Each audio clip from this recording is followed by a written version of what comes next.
Hi there, welcome to a surprisingly very, very late edition of IndyCar. I'm sorry I didn't manage to get any shows broadcast this afternoon as I'd hoped.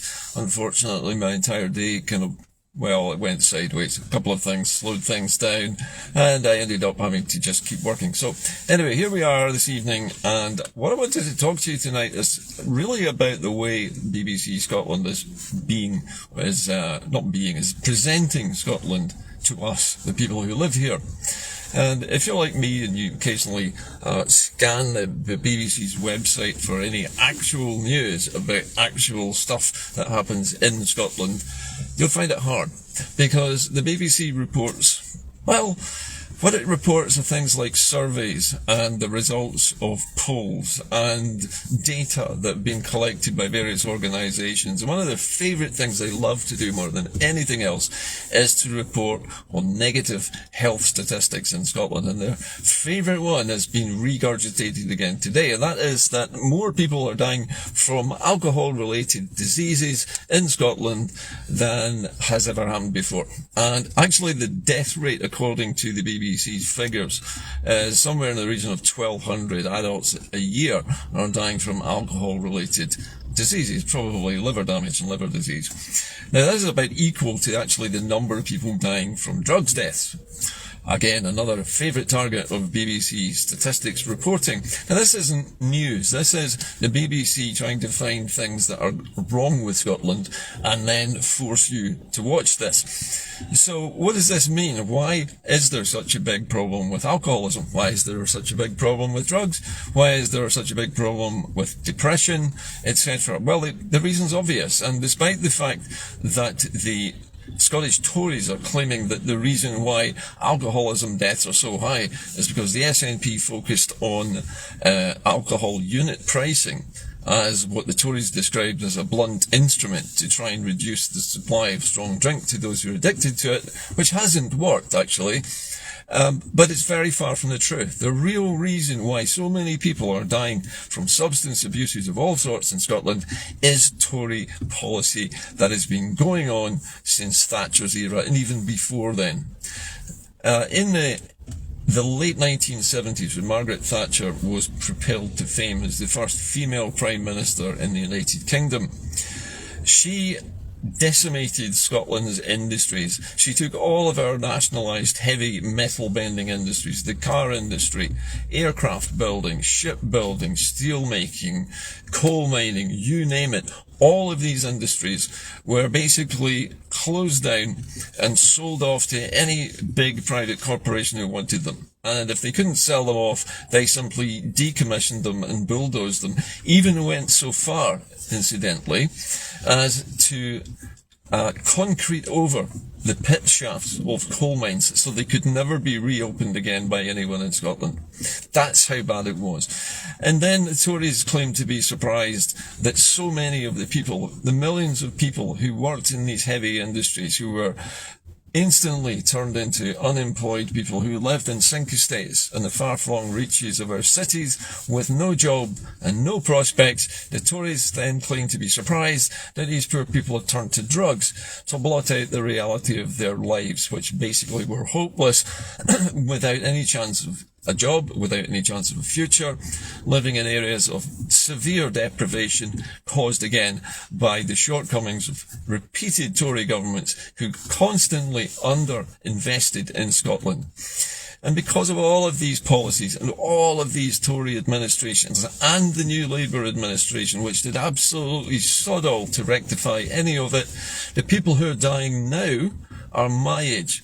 They're in their 60s, or 59, 60-year-olds, all of them are dying from these diseases young because they had no hope. Like me, growing up in the 1980s, I didn't have a job. I was unemployed for long periods of time, and as a young man I was forced to travel to England to look for work, which I did. I found work in Manchester. The industry I worked in was closed down again because of the Tories-induced recession, and I had to move further south, chasing the work further and further south, closer and closer to London, where the jobs were. That was the Tory policy, was to starve all of the industrial areas of the United Kingdom of work and turn the entire UK economy into a service-based economy where we all sell each other life insurance and hot dogs and wash each other's cars. And that really was the entire output of Tory political and economic policy for about the last 45 years. And that's why so many people are dying from drug addiction, from alcoholism and other substance abuses and other illnesses. It's simply because the Tories took away all of their livelihoods, took away their lives and took away all hope of ever having a life again. Now, if you do that to people often enough, you end up with this as a result. The drug dealers move in, these people's lives are so miserable that they want to blot them out somehow, and drugs would give them that oblivion, that short-term relief from that depression and that sense of hopelessness. Alcohol, perhaps an easier to get hold of drug, much more socially acceptable and easy to get and not illegal, so a lot of people would turn to that. And this is the reason why we have people dying now at the age of 60. They became addicted to these substances because of Tory policies. And that is something we need to remember. Now, one of the primary reasons why Scotland must get free of the Union is to fix these issues. We know that the Holyrood Parliament is a creature of Westminster and it is funded partially by some of our tax money, which is returned to us under a thing which they laughingly call the block grant, as though they were giving us money from their magic money tree, when in actual fact they were just returning a small proportion of our own money to us and keeping all the rest. And we never have enough money to deal with these things, because they will never let Scotland have enough money to help these people to recover, to get into the detoxification programs, and to find training and meaningful work and livelihoods and better housing and so on. We can't do it because we're being deliberately starved of funds. This kind of social problem is not an accident. This is a deliberate policy of impoverishing the nation. The Financial Times and a lot of other major newspapers today announced that Britain is about to enter a recession. Wow. They've just noticed. All of the other financial magazines across the planet are telling us that we have been in recession already for several months, and now the Bank of England has decided to make everybody's lives that much worse by making it far more expensive to borrow money. So if you have a mortgage, or if you're unlucky enough to own a house with a mortgage at the moment, you're looking at your mortgage interest rates going up and your monthly payments going up. Plus the fact that you're looking at a doubling or tripling of your energy costs, and inflation is now projected to reach at least, this is according to the Bank of England, 13% by the end of this year. The last time interest rates were this high was actually around about 1973, during the very first oil crisis, when oil prices skyrocketed, nobody could afford anything. And guess what? The whole country went on strike back then as well. Now just about every single union in the United Kingdom is about to hold a strike for more pay. The RMT in Scotland has rejected, by a fairly narrow margin, an offer of 5% of pay rise from the Scottish Government, who basically are the employers in this case. Now the RMT rejected this by a vote of 60% to 40. So it wasn't emphatic.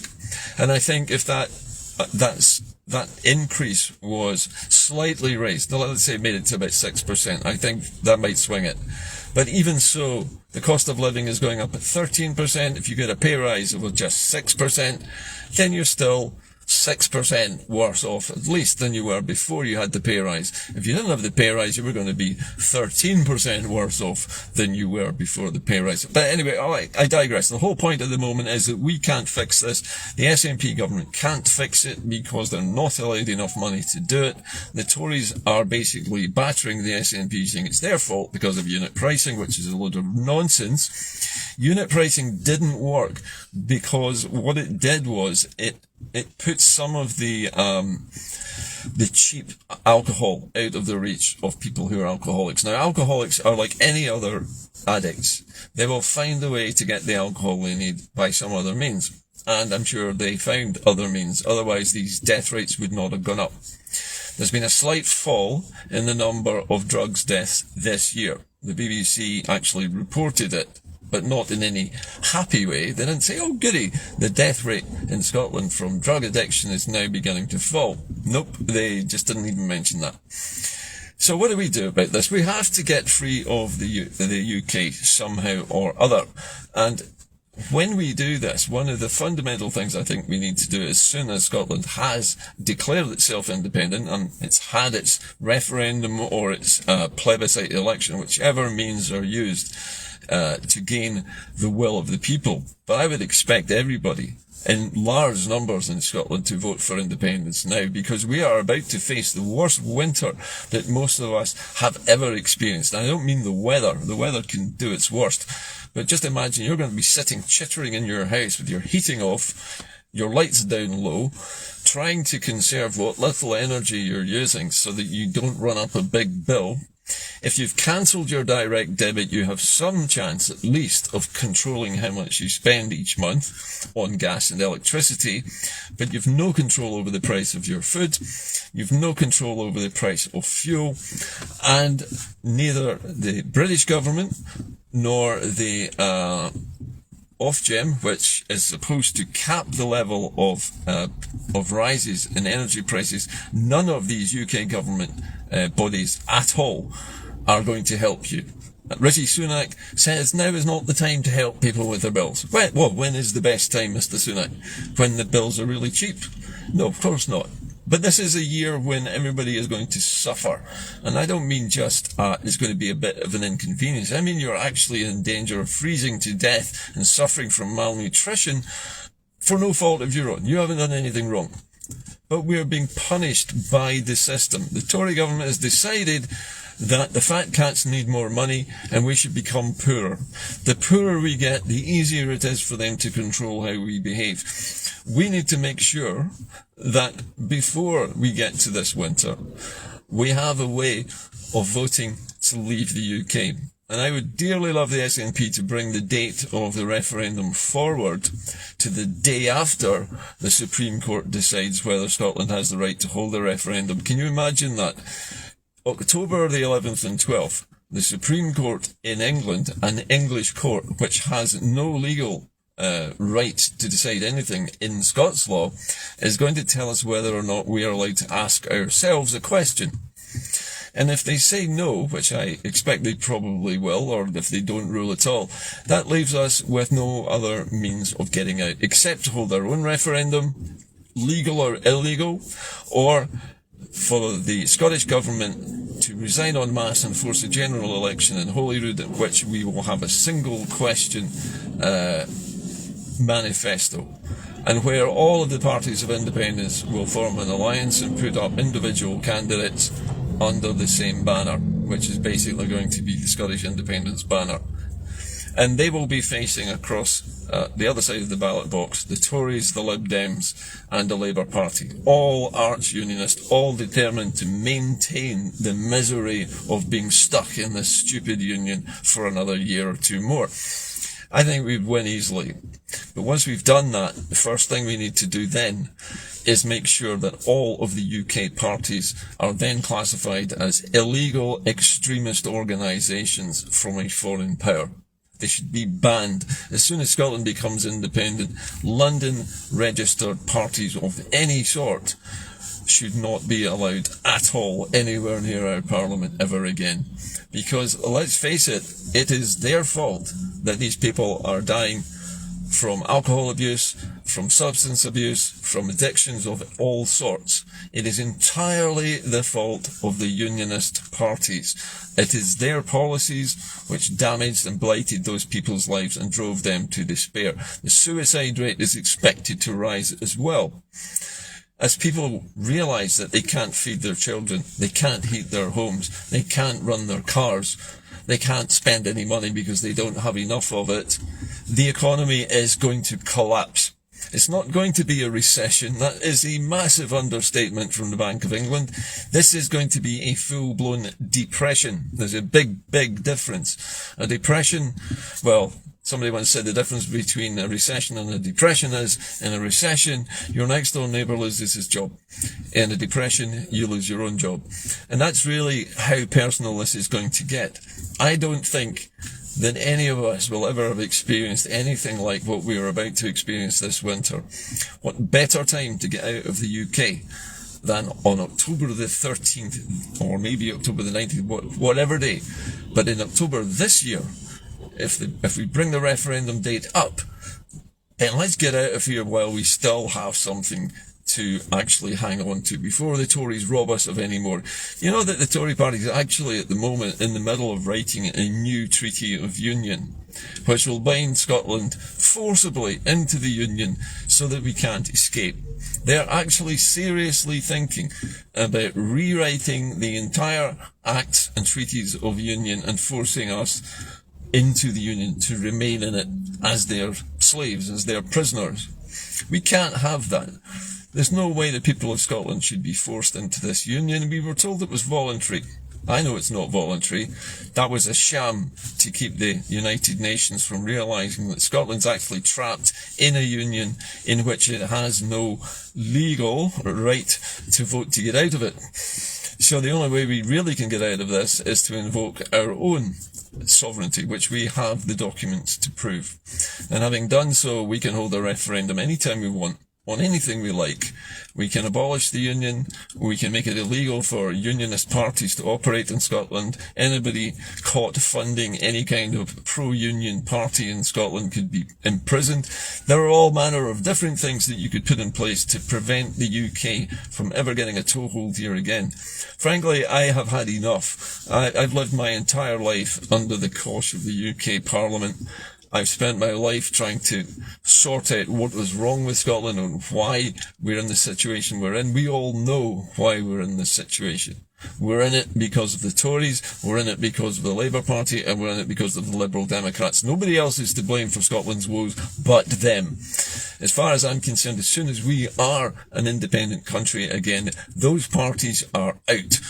And they never get back in here again. Those politicians, if they come back in or try to get back into our parliament under the guise of being independents, should be fired out the door or jailed for being imposters, basically trying to infiltrate back into our parliament. We really need to rid ourselves of the scourge of Tory toxic unionism and the forced impoverishment of working people all across the UK, not just in Scotland, in Northern Ireland as well, in Wales. Wales has been impoverished just as much, if not more, than Scotland. So I'd like to see an end to this. So this is more a passionate plea to those of you out there who are still swithering about whether you think that we should vote to become independent. Well, look at it this way. It can't be any worse than what the Tories are planning for you this winter. Anything is better than what they're planning for us this winter. And if they rewrite the Union Act and force Scotland to accept it, your Parliament here will be shut. The Edinburgh Parliament will simply be abolished and swept away. Scotland will become a region of North England, and we will have no opportunity ever again to vote on anything. It really will have been a once-in-a-lifetime chance. Alex Salmond, unwittingly, I think, was right when he said this is a once-in-a-generation opportunity. But I don't think he realised at the time how prescient that comment would become. The Tories really want to make sure that it really is once in a generation. And their definition of generation could be anything. So frankly, I think Mr. Salmond accidentally put his finger right on it. And unfortunately, the Tory view is, yeah, it's going to be, for Scotland, no longer just once in a generation. It's going to be a once in a lifetime opportunity. Anyone alive at the moment who's 16, you've not got a hope in hell of getting any kind of referendum or vote about this, because the Tories don't want it.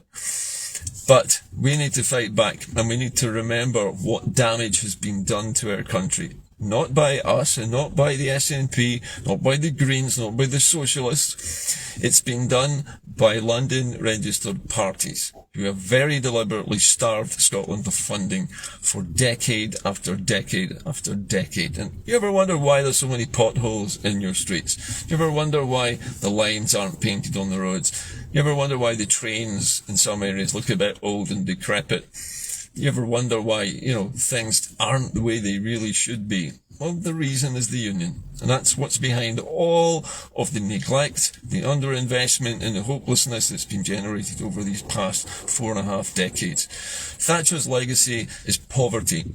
Poverty forced on people, not the people's fault. Those people were working people. They had skills. They had pride. They made things. They sold things abroad. The British government didn't like that anymore. Those people were expendable. They were going to bring in insurance companies. They were going to bring in banking and money laundering and tax havens. That's what they want Britain to be. Frankly, that's not what Scotland is. It's not what Scotland has ever wanted to be. And if we want to be something else, we cannot be part of the union anymore. Anyway, that's it for me tonight. I'll see you again tomorrow. Thank you for being with me, and sorry about this being so late. But hopefully I'll be able to broadcast to you again tomorrow, hopefully with something maybe a little bit more uplifting to say. Anyway, whatever that is, you'll hear it tomorrow. In the meantime, for me, that's it. Good night, and I'll see you tomorrow. Bye for now.